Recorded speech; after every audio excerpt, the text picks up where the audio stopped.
지난 10년 동안 우리가 생각하는 것 이상으로 세상은 엄청나게 변했습니다. 두 가지 예를 듭니다. 첫째는 10여 년 전만 해도 우리나라는 문화적으로 후진국이었습니다. 우리는 자랑스러운 것이 많았지만 세계가 알아주는 게 별로 없었습니다. 근데 10년 전에 BTS라고 하는 보이 그룹이 나타납니다. 근데 그들이 갖고 있는 실력과 진정성과 그들의 노래와 그들의 안무가 생각지 못한 세계 많은 나라의 사람들에게 어필이 되었습니다. 그래서 아미라고 하는 팬덤이 형성되었고, 지난 6월 달에는 10주년 기념으로 40만 명이 모였고, 그리고 전 세계가 열광을 하였습니다. 지금도 BTS는 여전히 한국 문화를 세계에 알리는 가장 귀한 도구로 쓰여지고 있습니다. 또 하나가 지난 10년 동안에 엄청나게 변한 기업들의 세계적인 시가총액입니다. 10년 전에 세계적으로 시가총액의 1위가 바로 엑슨모빌이라고 하는 석유업 회사였습니다. 전통적으로 이 석유를 생산하고 정제하는 제품을 만든 이런 회사가 당연히 상위에 있었습니다. 그리고 시가총액 10위 안에 들어가 있는 회사들이 존슨앤존슨이라든지 월마트라든지 GE라든지 하는 전통적인 기업들이 들어가 있었습니다. 그러나 지난 10년 사이에 이러한 구도가 완전히 바뀌었습니다. 지금 얘기한 이런 시가총액에 앞서고 1위였던 회사 넷은 10위 밖으로 다 밀려났습니다.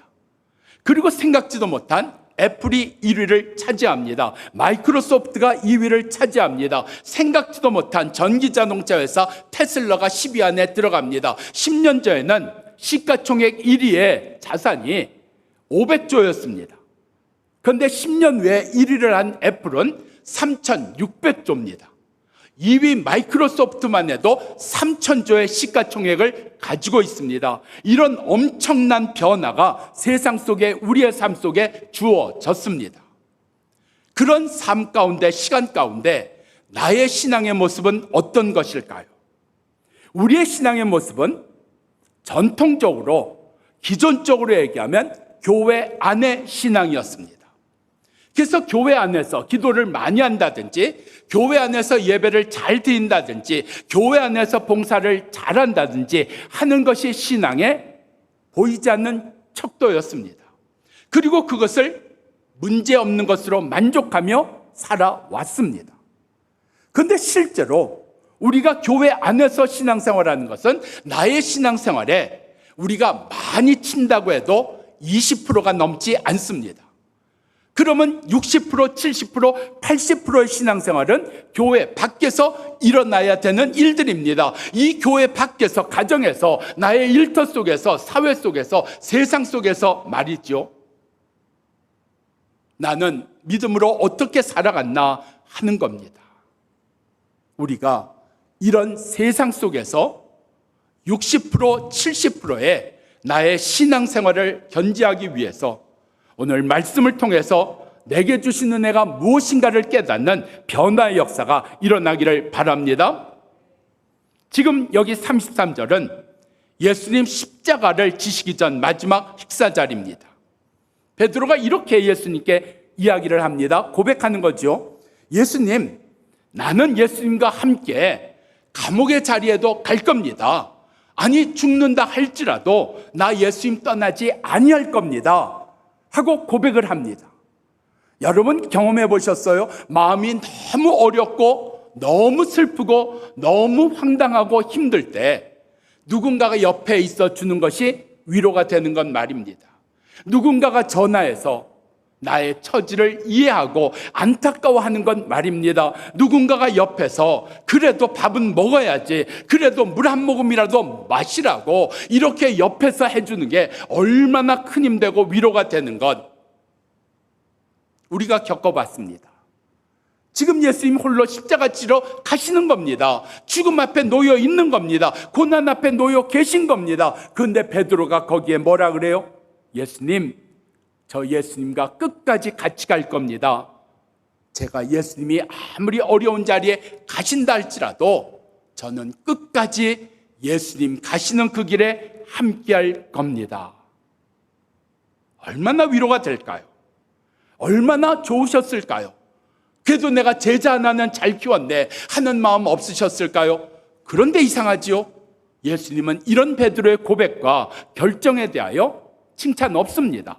위로받으셨다는 이야기도 없고요. 고맙다는 말 한마디도 없으십니다. 아니, 없는 정도가 아니라 생각지도 못한 말씀을 베드로에게 이렇게 하고 계십니다. 베드로야, 사탄이 너를 밀 까부르듯이 너를 흔들고 있다. 너를 쥐고 있다. 말씀하시는 거예요. 아니, 베드로가 못할 말 했습니까? 아니, 못할 말이 아니라 얼마나 귀한 결정입니까? 얼마나 귀한 얘기입니까? 우리가 선입관념으로 베드로가 이제 후로는 예수님 배반하고 못되게 한다 하는 것을 알기 때문에 이야기를 크게 생각하지 않지만 그 다음 이야기를 모른다고만 받아들이세요. 얼마나 귀한 사람입니까? 얼마나 이뻐요. 이런 어려운 자리에 함께 해주겠다고 하는데요. 근데 예수님은 사탄이 너를 쥐고 흔들고 있다고 말씀한다는 사실입니다. 오늘 우리의 삶 속에서 예수님께서 무엇을 가르쳐 주시는가 봐야 됩니다. 우리 속에 때로 감동이 되어서, 우리 속에 때로 너무너무 내 마음이 좋아서, 너무너무 내 마음에 차고 넘치는 벅차오르는 감동이 있고 감격이 있어서 우리가 뭔가 내가 이렇게 하리라, 내가 이렇게 해주리라 하고 이야기하고 우리가 말하는 경우가 있습니다. 나쁘지 않습니다. 귀한 겁니다. 그런데 그러한 일들 속에도 이 사탄이 역사한다 하는 것을 보여주고 있습니다. 그럼 우리가 감동하고 감격받았을 때 아무것도 안 해야 되는 걸까요? 아닙니다. 우리 속에 감정이라는 게 다 있잖아요. 예수 믿어도 감정이라는 게 다 있습니다. 예수 믿어도 자존심이라는 게 다 있습니다. 그런데 우리가 예수와 함께 십자가에 못 박혀 죽었을 때 감정은, 기분은 그대로 살아있고 내 자존심은 그대로 살아있고 다른 것만 죽었을까요? 죽은 게 뭘까요? 죽은 게 거의 없습니다. 내 습관도 여전히 살아있고요. 내가 갖고 있는 기준도 여전히 살아있고요. 내가 기분으로, 내가 원하는 대로, 내가 판단한 대로 살아가는 것도 그대로 살아있는 겁니다. 오늘 여기 베드로가 이야기한 게 뭘까요? 자기의 기분, 자기의 감정, 자기가 옳다고 생각하는 것을 이야기한 것 아니었을까요? 바로 아직도 예수와 함께 십자가에 죽지 못한 이러한 것들이 얼마든지 사탄의 도구가 된다는 것을 이야기하는 겁니다. 이렇게 한번 예를 들어 볼까요? 우리 교회 집사님 한번, 목사님, 참 남자들은 어리석어요. 어느 날 남편이 그 지방에서 일하고 이제 주말에 올라오고 왔는데, 내가 다음 토요일은 내가 금요일 날 올라올 수가 있어서 토요일 날 우리가 1박 2일로 여행을 가자 하면서 딸한테 지도 갖고 와봐 하면서 그 딸에게, 자, 우리 어디 갈까? 그러니까 딸이 눈이 동그래서, 아빠 여기 갈 수 있어? 아내가, 진짜 당신 갈? 걱정하지 마, 내가 회사 다 이야기하고 조치해놨어. 그 다음 토요일 날 어떻게 됐을까요? 못 갔어요. 한마디로 회사에 갑자기 일이 생겨서. 아니, 그러면 이야기는 하지 말지.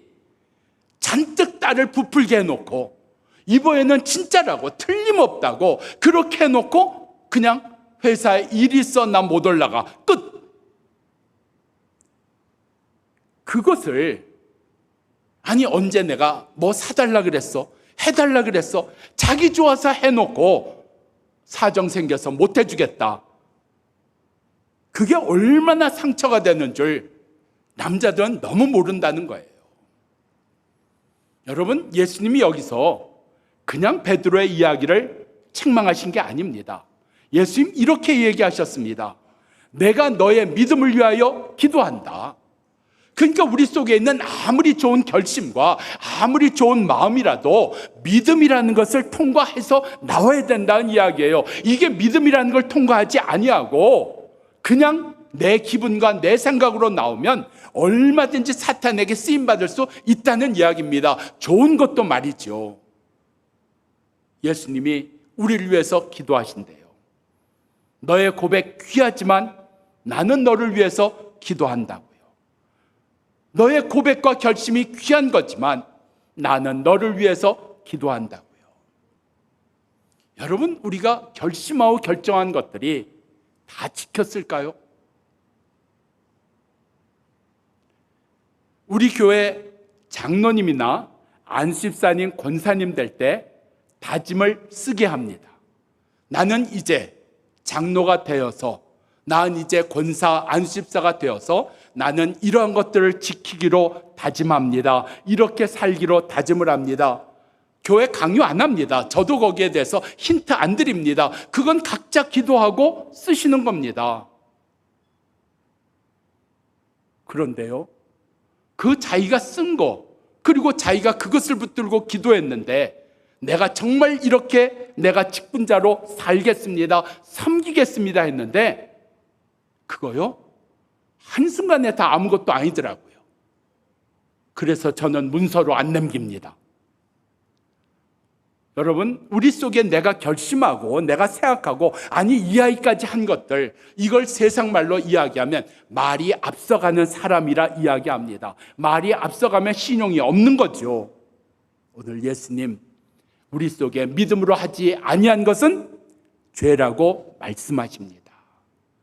내가 좋아서, 내가 싫어서가 아니라 믿음으로 행하는 역사가 있어야 된다. 이 믿음으로 행하라고 주님은 지금도 나를 위해 기도하고 계신다. 기억하는 자 되기를 바랍니다. 60절입니다. 예수님께서 잡히신 곳 근처에 베드로가 사람들과 같이 있습니다. 사람들이 베드로를 알아보고 이야기합니다. 예수와 같이 있던 사람입니다. 예수의 제자입니다. 베드로가 3번 부인합니다. 잘못 봤습니다. 나 그런 사람 아닙니다. 나 예수 모릅니다. 3번 부인했어요. 여러분, 이렇게 3번 부인한 다음에 닭이 울었습니다. 근데 성경을 잘 읽어보면 닭이 울었음에도 불구하고 베드로가 자기가 예수님을 부인했다는 것을 인지하지 못합니다. 성경은 이렇게 얘기합니다. 그때 닭이 울더라. 60절입니다. 그리고 61절 넘어가서 주께서 돌이켜 베드로를 보시니 베드로가 주의 말씀, 곧 오늘 닭 울기 전에 내가 나를 3번 부인하라 하신 말씀이 생각났더라. 닭이 울었음에도 불구하고 예수님 분명하게 전에 닭 울기 전에 내가 나를 3번 부인한다 하는 말씀을 주셨음에도 불구하고 베드로가 그거를 인식하지 못합니다. 그런 베드로가 예수님이 돌아보실 때 눈이 마주친 거예요. 예수님과 마주친 거예요. 그때 비로소 예수님이 하신 말씀이 생각났더라. 이게 은혜라는 이야기입니다. 이게 은혜라는 이야기입니다. 우린 이렇게 과하게 요구합니다. 아니, 그 전에, 부인하기 전에 예수의 말씀이 생각나서 내가 부인하면 안 되지. 하다못해 내가 사람들 가운데 있으면 위험하니까 혼자 어디 골방에 들어, 이렇게라도 해주셔야지. 아니, 다 부인해버렸는데 이제 와서 은혜 주시면 뭐합니까? 이제 와서 생각나면 뭐합니까? 아니랍니다. 아니에요. 여러분, 우리가 이미 죄짓기 전에 말씀하십니다. 우리 가운데 베드로에게도 분명히 말씀하셨어요. 죄짓기 전에 말입니다. 내가 나를 3번 부인하리라 닭 울기 전에 말씀해 주셨습니다. 여러분, 창세기 4장을 보면 자기 동생 아벨을 죽이려고 했던 가인이 마음 먹고 있었을 때 하나님께서 그에게 말씀을 주십니다. 내 안에 죄가 가득하지만 너는 이 죄를 이길지니라 말씀해 주셨다는 겁니다. 근데 그냥 죽여버려요. 그리고 모른다 그래요. 우리 가운데 말씀하실 때 안 들은 거죠. 말씀하실 때 그냥 흘러보낸 거죠. 말씀하실 때 말씀을 붙들고 우리 안에 잘 박힌 목과 같이 새기는 것이 아니라 그냥 또 설교, 그냥 또 하나님의 말씀 그대로 지나가다 보니까 이미 해 주셨음에도 불구하고 그 말씀에 아무런 영향을 못 받는다는 이야기입니다. 그런 우리에게 또 은혜 주시는 게 뭐냐고요? 죄 지은 다음에, 실패한 다음에 깨닫게 해주시는 은혜를 주셨다는 이야기입니다. 틀렸는데 깨달았다, 은혜입니다. 죄 지었는데 깨달았다, 은혜입니다. 죄 짓기 전에도 우리에게 은혜 주시지만 죄 지은 다음에 주시는 은혜, 내가 죄 지었구나, 내가 잘못했구나, 내가 틀렸구나, 그것을 주시는 거예요. 그래서 그때 비로소 깨닫습니다. 베드로가 그때 비로소 깨달았어요. 닭이 울고 난 다음에야 주의 말씀이 생각났더라. 이게 은혜입니다. 우리 속에 이 은혜 붙드셔야 됩니다. 내가 이렇게 죄 지은 다음이고 실패하고 잘못한 다음이지만 그것을 깨닫게 해주신 것이 은혜입니다. 그래서 죄 지은 자리에서 실패하고 잘못한 자리에서 돌이키는 역사가 우리들 가운데 이루어지기를 축원합니다. 성경을 보면 처음부터 고분고분하게 죄 짓기 전에 말씀 들어서 죄 안 짓는 일들 별로 없습니다. 거의 다가 죄 짓기 전에 경고해 주셨고 권면해 주셨고 말씀해 주셨고 교훈해 주셨는데 죄 짓습니다. 잘못합니다. 그리고 나서 비로소 깨닫게 해주실 때 돌이키는 역사가 일어납니다. 다윗이 그랬습니다. 모세가 그랬습니다. 아브라함이 그랬습니다. 우리 삶 속에 오늘 내가 죄 짓고 실패한 다음이지만 이제라도 깨닫게 해주신 것을 따라 돌이키는 은혜가 주어지기를 바랍니다. 송혜교 씨 나온 더글로리 얘기 한 번 더 할게요. 그 송혜교 씨가 고등학교 때 엄청난 학폭을 당합니다. 그것도 한두 명이 아니라 때로 5명인가요? 6명인가요? 하여튼 지지고 뭐하고 별짓을 다 합니다. 여러분, 거기에 나온 그 이상의 일들이 우리 자녀들의 학교 가운데 지금도 일어나고 있는 일인 거 아시나요? 일어나고 있습니다. 지금도 근절되지 않았습니다. 저는 왜 이게 아직도 근절되지 않는지 모르겠어요. 그래서 여전히 자기 목숨을 던져버리고 학교를 못 가고 사회생활을 못하고 그런 일들이 일어났는데, 여러분, 미국에 나쁜 거 참 많습니다. 참 못된 거 많고 죄악된 게 엄청납니다. 예. 근데 누가 그래요? 미국하고 한국의 차이가 뭐냐? 미국 재미없는 천국이랍니다. 한국 재밌는 지옥이랍니다. 저희 아이들도 미국에서 그 미국 학교에서 다 중학교, 고등학교를 보냈지만 아이들한테 이런 걸 물어보면 상상을 못해요. 물론 아이들 가운데 못되게 구는 아이들 있답니다. 있어요. 학교 안에서 담배 피우는 애도 있고 학교 안에서 마약하는 애도 있고 별짓 다 하는 애들 다 있대요. 그렇지만 우리가 생각하는 이런 학폭의 역사, 물론 미국 학교에서도 이 야구 방망이 갖고 아이들 때리는 일도 일어난답니다. 근데 그건 정말 어쩌다, 저는 우리가 기도해야 될 일이에요. 우리 초등학교에서도 일어나는 이러한 왕따를 시키고 이러한 폭행의 역사가 일어나는 일들, 여러분, 거기에서 송혜교가 그런 학폭을 당하고 그가 대학을 졸업하고 선생님이 됩니다. 선생님이 돼서 자기에게 그런 어려움을 줬던 학생들에게 나타납니다. 그렇게 나타난 게 그들이 돌이킬 기회였어요. 근데 뭐라고 얘기합니까? 변명하죠? 아이, 장난이었잖아. 우리 친구잖아. 아이, 그래서 우리 가까워서 그냥 한 건데, 아이, 그거 다 지나간 일인데 뭘 그거 갖고 이제 와서다. 이러고 다 넘어갑니다. 깨닫지 못하고 돌이키지 못한 결과가 뭘까요? 연진이 살인자. 그 일이 드러나서 감옥에 가죠. 자기 딸 빼앗기죠. 그 다음에 두 번째, 그 부자 남자 눈이 멀어갖고 사고로 죽지 않습니까? 그리고 함께했던 운전해준 그 남자 어떻게 돼요? 죽음 당합니다. 살해당합니다.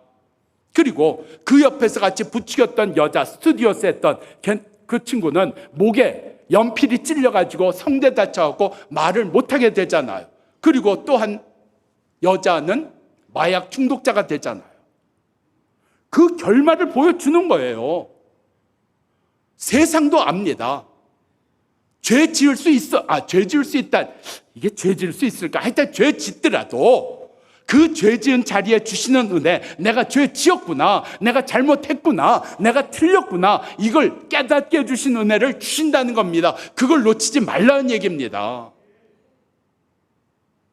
우리 속에 오늘 이 은혜를 알고 내가 돌이키는 이 은혜대로 살아가는 역사 있기를 축원합니다. 61절입니다. 예수께서 돌이켜 베드로를 보시니 베드로가 예수의 말씀 곧 닭 울기 전에 내가 나를 3번 부인하리라 하신 말씀이 생각났더라. 그리고 62절이 은혜입니다. 생각났어요. 예수의 말씀이 생각났어요. 아차, 내가 죄를 지었구나. 아차, 내가 잘못했구나. 아차, 내가 말씀을 지키지 못했구나 하는 게 생각났어요. 그리고 베드로 어떻게 했다고요? 통곡하였더라. 이게 은혜라는 이야기입니다. 말씀이 생각난 다음에 어떻게 살아가냐는 거예요. 여전히 내 고집대로 살 수 있고요. 여전히 모른 체하고 살 수 있고요. 여전히 다 하는 일인데, 지나간 일인데 실수할 수도 있는 거지. 아니요. 베드로는 통곡했다 그랬어요. 아마 옆에 사람들이 있어도 왜 그런지 몰랐을 거예요. 몰라도 상관없어요. 그것을 주님이 보신 거예요. 그게 우리에게 주시는 은혜라는 이야기입니다. 나는 말씀을 들은 다음에, 말씀이 생각난 다음에, 나는 주님께서 만져주신 다음에 나는 어떻게 살아가는가. 제가 처음 36살에 담임 목사할 때 제가 위임을 받으면서 이렇게 성도들에게 부탁을 했습니다. 제가 교회를 부흥시키려고 잘해보려고 제가 이런 것도 저런 것도 제가 하는 일이 있을 겁니다.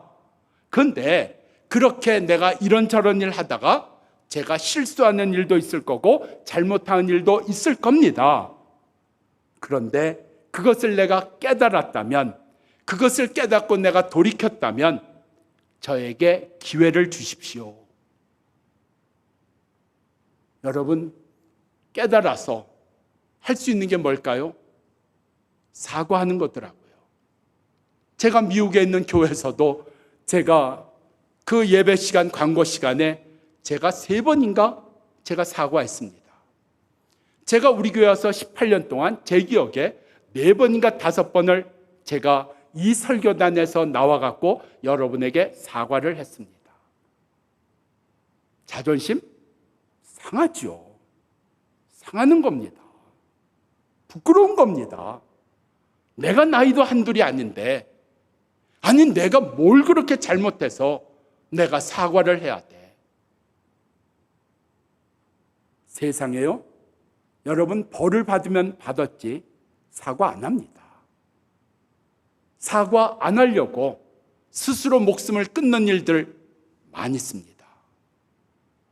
우리 속에 오늘 주의 말씀이 생각난 다음에, 주께서 말씀하신 것이 깨달아진 다음에 나는 어떻게 살아야 될까? 그 은혜가 우리 속에 주어지기를 축원합니다.